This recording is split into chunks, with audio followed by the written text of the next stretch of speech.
সুপ্রিয় দর্শকবৃন্দ, আসসালামু আলাইকুম রহমতুল্লাহি ওয়া বারাকাতুহু। প্রীতীয় শুভেচ্ছা নেবেন, আশা করি সকলেই ভালো আছেন। আতাউর রহমান বিক্রমপুরীকে গ্রেপ্তার করা হয়েছে। এ নিয়ে দৈনিক প্রথম আলোতে একটি প্রতিবেদন প্রকাশিত হয়েছে, যেখানে বলা হয়েছে আতাউর রহমান বিক্রমপুরী গ্রেপ্তার। এটি খবরটির শিরোনাম। আর বিস্তারিত বলা হচ্ছে, আতাউর রহমান বিক্রমপুরীকে গ্রেপ্তার করেছে পুলিশ।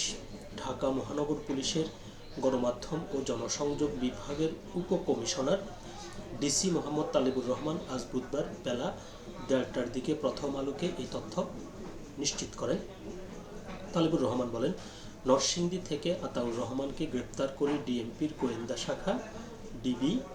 ডিএমপির গণমাধ্যম ও জনসংযোগ বিভাগের এই উপকমিশনার বলেন, গাজীপুর মহানগর পুলিশের অনুরোধে আতাউর রহমানকে গ্রেপ্তার করা হয়। তাকে জিএমপিতে হস্তান্তর করা হয়েছে। তালেবুর রহমান বলেন, আতাউর রহমানের বিষয়ে ৩ মাসের ডিটেনশন আদেশ আছে, সেজন্য জিএমপির অনুরোধ ছিল। সেই অনুরোধের পরিপ্রেক্ষিতে তাকে গতকাল মঙ্গলবার রাতে গ্রেপ্তার করা হয়।